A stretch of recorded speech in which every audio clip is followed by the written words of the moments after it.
Last लेक्चरमध्ये आपण काय पाहिलेलं आहे, रिझोल्यूशन ऑफ वेक्टर्स पाहिलेलं आहे, magnitude of resultant vector and its direction पाहिलेलं आहे. Today we see that is the equal vectors and here example, solved examples in the textbook page number 21 and multiplication of vectors. So that if two vectors are said to be equal, two vectors are said to be equal if and only their corresponding components are equal. Corresponding components equal असेल तर ते दोन्ही vector कसे राहतील equal. मग suppose A bar equal to B bar, A bar equal to B bar and A bar equal to काय राहणार आहे, ए बार इक्वल टू काय, suppose x into I cap plus A y into j cap आणि plus A z into काय आहे के cap. समजा हा ए बार vector आहे, आपण एक्स वाय झेडच्या कॉम्पोनंटच्या फॉर्ममध्ये एक्सप्रेस केलेला आहे. And B bar equal to काय आहे, B X into I cap plus B Y into काय J cap plus B Z into काय K cap. A bar equal to B bar if and only if and only करणार A bar equal to B bar if and only X equal to काय येणार, B X येणार, X equal to B X, नंतर A Y equal to काय B Y, A Y equal to B Y आणि A Z equal to B Z, A Z equal to काय आहे B Z. हे corresponding component जर equal असेल तर दोन्ही वेक्टर कसे राहतील, इक्वल राहतील. मग we can say that A bar equal to काय आहे, बी बार आहे. आता सॉल्व एक्झाम्पल पाहू आपण. Find a unit vector in the direction of the vector 3i cap plus 4j cap, 3i cap plus 4j cap.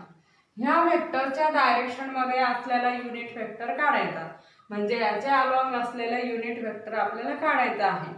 तर इथं book मध्ये काय केलेलं आहे, व्ही बारने हा वेक्टर डिनोट केला किंवा तुम्ही ए बारने डिनोट केला तरी चालेल. Let v bar equal to 3i cap plus 4j cap. हा काय आहे, गिवन वेक्टर आहे. मग याच्या अलॉंग आपल्याला काय करायचं, युनिट वेक्टर काढायचा आहे. तर आपल्याला काय करावं लागणार आहे, त्याचे मॅग्निट्यूड काढावं लागेल. म्हणजे काय, मॉड ऑफ व्ही बार म्हणजे मॅग्निट्यूड ऑफ दिस वेक्टर. आणि मॅग्निट्यूड कशी काढतो आपण, त्याच्या कॉम्पोनंटच्या स्क्वेअरची सम इन अंडर रूट काय 3 स्क्वेअर प्लस काय 4 स्क्वेअर, याने आपल्याला मॅग्निट्यूड मिळते. इन अंडर रूट 3चा स्क्वेअर किती येतं 9 आणि 4चा स्क्वेअर 16, तर अंडर रूट मध्ये किती येणार आहे 25, म्हणजे किती आलं मॅग्निट्यूड 5 आलं. मॉड ऑफ व्ही बार आहे म्हणजे आपल्याला मॅग्निट्यूड किती मिळणार आहे 5 मिळणार. आणि सपोज व्ही कॅप किंवा ए कॅप, ए कॅप जर युनिट वेक्टर मानला, let A cap be unit vector, unit vector along v bar, v बारच्या अलॉंग आहे. किंवा तुम्ही असं डिनोट केलं, इथं ए बार लिहिलं, मग इथं मॉड ऑफ ए बार आणि आपण काय कन्सिडर करू असं घेतलं तरी चालेल. ए बार वेक्टर व्ही बारने डिनोट करावं असं काय नाहीये. म्हणजे याच्या अलॉंग जर आपण ए कॅप युनिट वेक्टर घेतला, आपण पाहिलेलं आहे युनिट वेक्टरची definition A cap equal to काय आहे, given vector upon its magnitude. Given vector म्हणजे A bar upon its magnitude म्हणजे मॉड ऑफ काय ए बार. मग ए बार वेक्टर काय आहे 3i cap plus 4j cap आणि अपॉन इट्स मॅग्निट्यूड म्हणजे काय 5. हा काय राहणार आहे unit vector along the direction of काय ए बार, किंवा इथं व्ही बारने डिनोट केलं तरी चालेल. मग आपल्याला जर समजा सेपरेट लिहायचं असेल, आय एक्स कॉम्पोनंट वेगळा आणि वाय कॉम्पोनंट वेगळा असं लिहायचं असेल तर काय लिहू शकतो आपण 3/5 इंटू काय आय कॅप प्लस 4/5 इंटू काय लिहिता येईल जे कॅप, असं लिहिता येईल. हे झालं युनिट वेक्टर अलॉंग काय दिस गिव्हन वेक्टर. आणि नंतरचं आहे पुढचं एक्झाम्पल आहे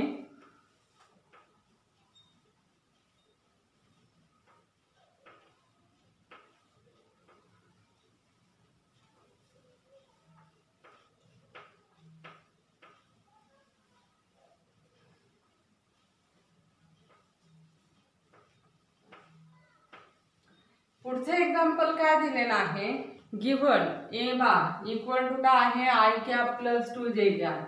A bar equal to i cap plus 2 j cap हे दिलेलं आहे. And B bar equal to म्हणजे ए बार आणि बी बार एक्स आणि वायच्या कॉम्पोनंटच्या फॉर्ममध्ये दिलेला आहे.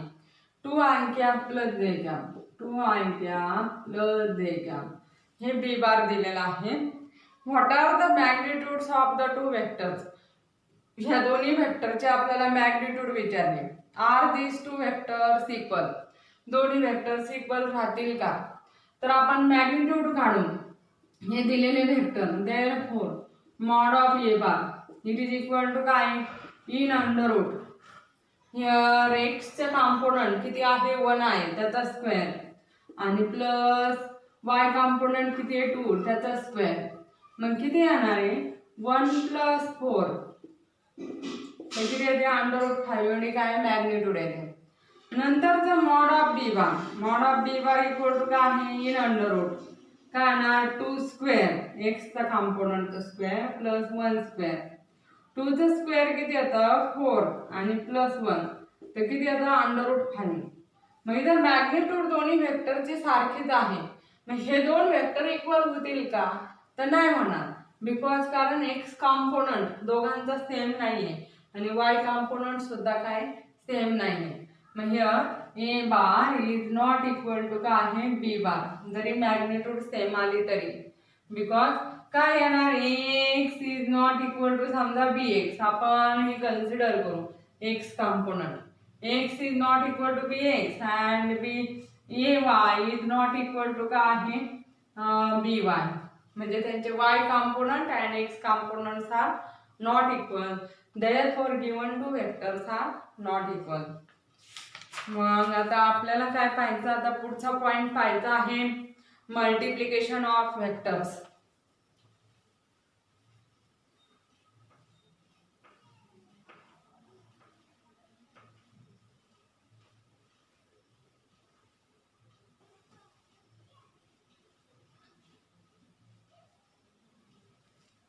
Multiplication of vectors.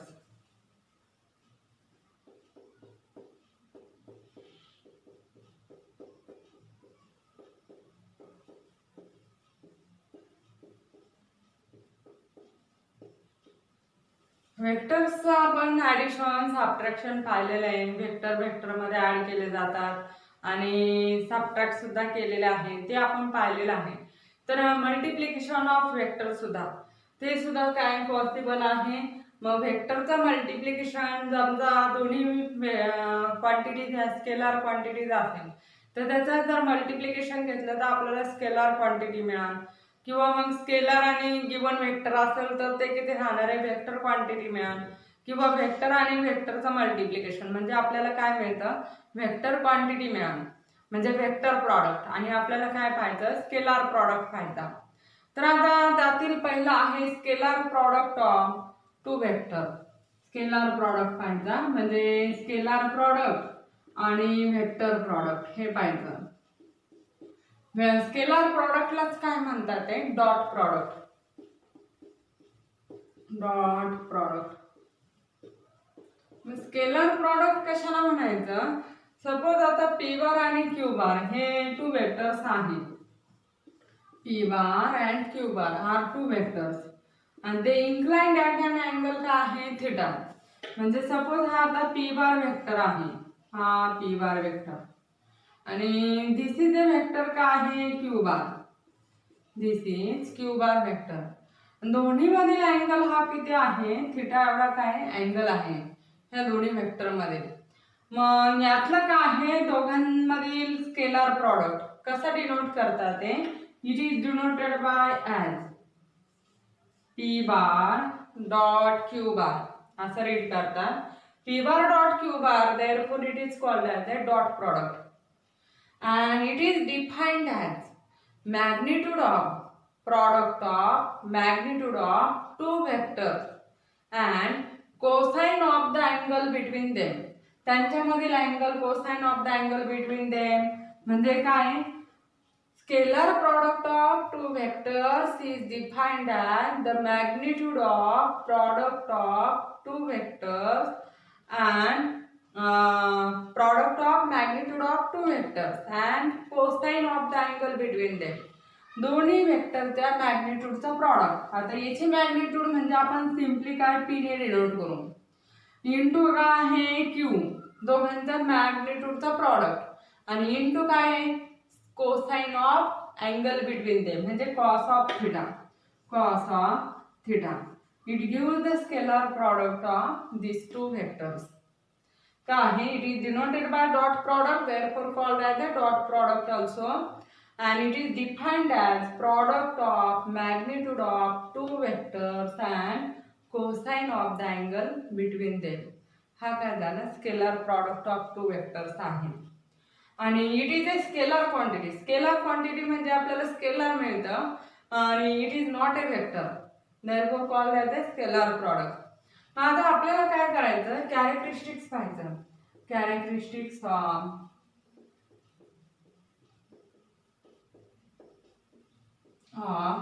Scalar product.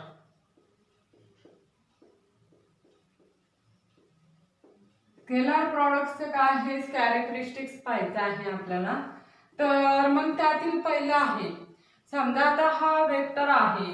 हा वेक्टर कोणता आहे पी बार वेक्टर आहे आणि तो आपण कशाने डिनोट करू ओ पी बारने काय करता येईल डिनोट करता येईल. हा पी बार वेक्टर त्याची डायरेक्शन आणि सपोज हा काय आहे Q bar vector O Q ने काय करू डिनोट करू. मग आता याचा कॉम्पोनंट काढायचा आहे. ह्या वेक्टरचा कॉम्पोनंट अलोंग पी बार काढायचा. तर आपण काय करतो परपेंडिक्युलर ड्रॉ करतो. एवढा काय राहणार आहे ह्या वेक्टरचा कॉम्पोनंट आहे कोणाच्या अलोंग पी बारच्या अलोंग राहणार. म्हणजेच मग एवढा कॉम्पोनंट जो आहे तो इथपर्यंत हा काय राहील क्यू कॉस थिटा एवढा कॉम्पोनंट राहील. कारण आपण कसं घेणार हे ऍडजस्टंट साइडचं काय हिअर हा अँगल काय आहे थिटा आहे.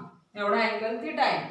मग काय घेणार आपल्याला इथली साइड म्हणजे ऍडजस्टंट साइड आपण हायपोटेनस त्याच्यावरून आपल्याला काय मिळेल क्यू कॉस थिटा म्हणजे हा कॉम्पोनंट मिळेल एवढी साइड.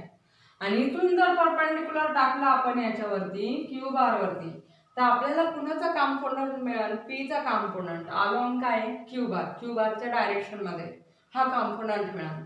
मग इथे सुद्धा काय राहणार आहे हे पी कॉस थिटा हे काय राहणार त्याचा कॉम्पोनंट राहणार. मग एवढा कॉम्पोनंट इथपर्यंत. मग आता काय करायचं आपल्याला स्केलर प्रॉडक्ट आपण पाहिलेला आहे P bar dot Q bar it is equal to काय पी इंटू क्यू इंटू काय कॉस थिटा. हा डेफिनेशन नुसार. मग आपण कसं लिहू शकतो P into in bracket Q cos theta असं लिहिता येईल. म्हणजेच काय म्हणता येईल आपल्याला कशाचा प्रॉडक्ट आला magnitude of P vector and Q cos theta म्हणजे याचा कॉम्पोनंट आणि इन द डायरेक्शन ऑफ काय क्यू कॉस थिटा हाय इन द डायरेक्शन ऑफ काय पी बार. मग काय म्हणता येईल here scalar product of two vector is the product of magnitude of one vector and component of other vector in the direction of first vector. म्हणजे याच्या direction मध्ये जो ज्याची मॅग्निट्यूड घेतली त्याच्या डायरेक्शन मध्ये दुसऱ्या वेक्टरचा काय येणार आहे कॉम्पोनंट येणार. मग काय म्हणता येईल scalar product of two vector is equal to magnitude of product of magnitude of one vector and component of other vector in the direction of first vector असं म्हणता येईल. आता आणखीन आपल्याला काय म्हणता येईल हिअर असं पण घेता येईल हा product Q into cos theta ते पी इंटू काय कॉस थिटा असं घेता येईल आणि इंटू काय घेता येईल क्यू घेता येईल. ह्या फॉर्म मध्ये पण लिहिता येईल आपल्याला म्हणजे Q into P cos theta असं सुद्धा लिहिता येईल आपल्याला. मग ते सुद्धा काय आता कशाची मॅग्निट्यूड आली म्हणजे प्रॉडक्ट कशाचं आलेलं आहे क्यू वेक्टरचे मॅग्निट्यूड आणि इंटू काय आलेलं आहे component of P bar along काय क्यू बार. पी बारचा component P cos theta along काय आहे क्यू बार याचा प्रॉडक्ट आहे. म्हणजेच मग जनरली काय म्हणता येईल आपल्याला मॅग्निट्यूड प्रॉडक्ट कशाचा आहे, P bar dot Q bar किंवा scalar product of P bar and Q bar is equal to product of magnitude of one vector and component of other vector along first vector असं म्हणता येईल. इथं काय म्हणता येईल याच्या बाबतीत, product of magnitude of second vector and component of first vector along काय second vector. म्हणजे जनरली आपल्याला असं स्टेटमेंट करायचं, scalar product is equal to magnitude of product of magnitude of one vector and component of other vector in the direction of first vector असं आपल्याला define करता येईल. हे झालं का आहे पहिली कॅरेक्टरिस्टिक. नंतर आता सेकंड कॅरेक्टरिस्टिक. सेकंड कॅरेक्टरिस्टिक्स काय आहे, P bar dot Q bar equal to काय लिहू शकतो आपण, पी इंटू क्यू इंटू काय कॉस थिटा असं लिहिता येईल. आणि आणखीन आपल्याला काय लिहिता येईल, here Q into P into काय कॉस थिटा असं सुद्धा आपल्याला लिहिता येईल. कम्युटेटिव्ह आहे product Q into P into cos theta असं सुद्धा लिहिता येईल.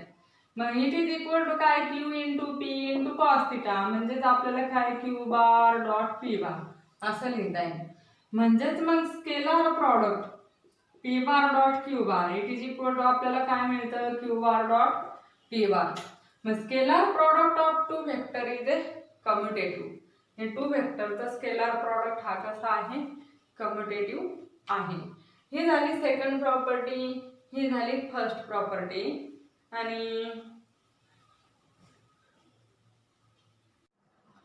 आणि आता आपण थर्ड प्रॉपर्टी पाहू. Scalar product obeys the distributive law of multiplication. मग suppose P bar Q bar and r bar are three vectors.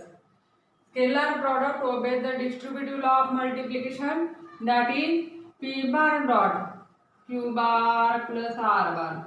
It is equal to काय आहे ना, p bar dot q bar plus p bar dot r bar.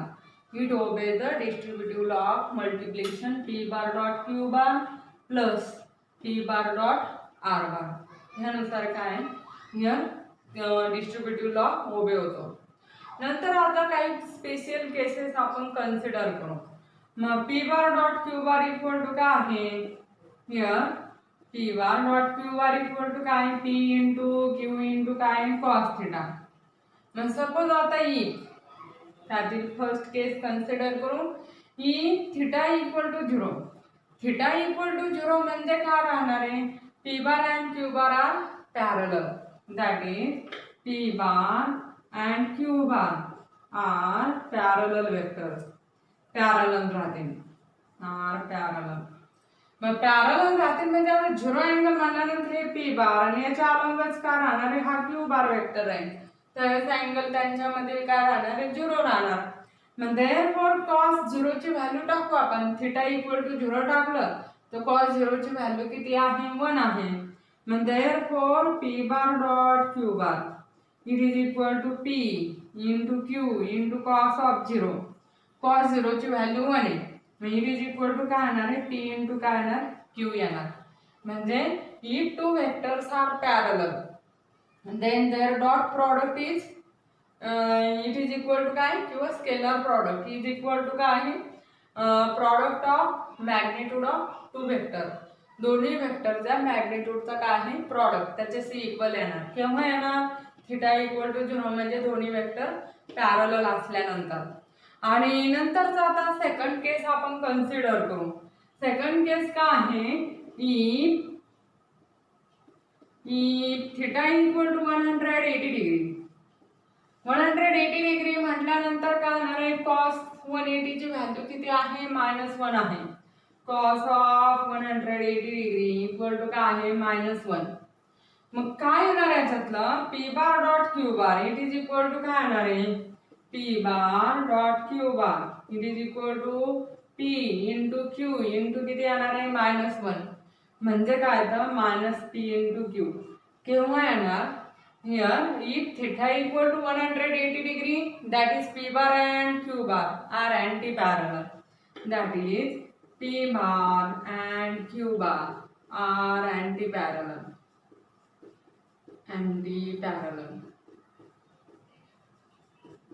Anti parallel म्हणल्यानंतर असं राहणार दोन्ही vector किंवा एक वेक्टर असा दुसरा वेक्टर असा, यांना अँटी पॅरलल म्हणता येईल.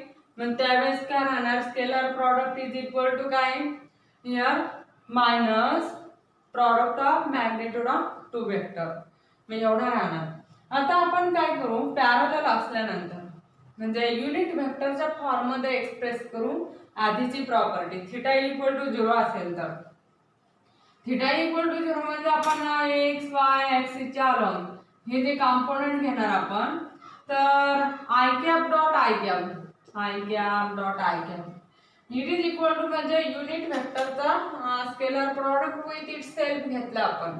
म्हणजे अँगल किती राहणार आहे, 0च राहणार आहे यांच्यामधील 1. याची मॅग्निट्यूड 1 आहे, याची मॅग्निट्यूड 1 आणि इंटू काय आहे, दोघांमधील अँगल हा 0 राहील, कॉस ऑफ 0. मग 1 इंटू 1 1 आणि कॉस 0 ची व्हॅल्यू 1 आहे. म्हणजे किती येतं आपल्याला, 1 इंटू 1 किती येणार आहे, 1. मग I cap dot i cap किती मिळालं, 1. मग सिमिलरली आपल्याला काय लिहिता येईल, similarly j cap dot j cap it is equal to k cap dot k cap आणि इट इज इक्वल टू काय येणार आहे, 1 येणार. मग therefore we can write as I cap dot I cap equal to J cap dot J cap it is equal to K cap dot K cap and it is equal to काय 1. मग dot product with itself unit वेक्टरचा dot product with itself त्याची value किती आहे, 1 आहे. आणि आणखीन जर आपण कन्सिडर केलं p bar dot p bar म्हणजे p वेक्टर आणि त्याचाच डॉट प्रॉडक्ट विथ itself घेतला तर काय ना p इंटू p आणि इंटू कॉस 0 ची व्हॅल्यू किती, 1. म्हणजे किती येतं, p स्क्वेअर. म्हणजे scalar product with itself it is equal to काय, स्क्वेअर ऑफ मॅग्निट्यूड. मग स्क्वेअर ऑफ त्याच्या मॅग्निट्यूडचा काय, स्क्वेअर आहे. म्हणजे काय, p bar dot p bar म्हणजे काय मिळतं आपल्याला, p स्क्वेअर मिळाला. त्याचे स्क्वेअर इतकं राहणार. हे झालं काय, थिटा इक्वल टू 0 हे युनिट वेक्टर साठी आणि हे काय p bar dot p bar with itself घेतला आपण, इट इज इक्वल टू काय आहे, p स्क्वेअर आहे. सेकंड केस मध्ये आपण काय कन्सिडर केलेलं आहे, if theta equal to 180 degree 180 degree that is p bar and q bar are anti-parallel. p bar आणि q bar anti-parallel आहे आणि cos 180 ची व्हॅल्यू किती आहे, -1 आहे.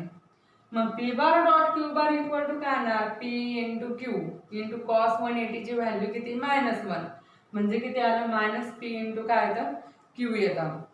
आणि आता थर्ड केस आपण कन्सिडर करू.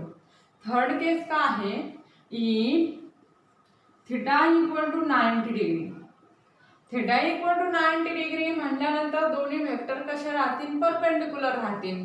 म्हणजे that is if p bar and q bar are perpendicular राहतील to each other. then cos 90 ची व्हॅल्यू, cos 90 डिग्री त्याची व्हॅल्यू काय 0 आहे. मग p bar आणि q bar सपोज असे दोन्ही परपेंडिक्युलर वेक्टर आहे. हा सपोज p बार वेक्टर आणि हा काय आहे, q बार वेक्टर आहे. दोन्ही मधील अँगल हा 90 डिग्रीचा आहे. Then p bar dot q bar equal to p into q into काय 0 म्हणजे किती येणार आहे, 0 येणार. मग if two vectors are perpendicular to each other then their dot product is 0. किंवा उलट काय म्हणता येईल आपल्याला, if dot product किंवा scalar product of two vector is 0 then two vectors are perpendicular to each other. जर डॉट प्रॉडक्ट 0 असेल तर ते वेक्टर्स कसे राहतात, ते परपेंडिक्युलर राहतात. ह्या फॉर्म मध्ये आपल्याला एक्सप्रेस करता येईल. मग हे झालं त्याच्या कॅरेक्टरिस्टिक्स. आणि नंतरचं काय आहे, स्केलर प्रॉडक्ट त्याच्या कॉम्पोनंटच्या फॉर्म मध्ये एक्सप्रेस करतात. तर ती एक कॅरेक्टरिस्टिक्स राहिलेली आहे. तर आपण ती कॅरेक्टरिस्टिक्स काय घेऊ, उद्या घेऊ आणि नंतर त्याच्यावरील एक्झाम्पल.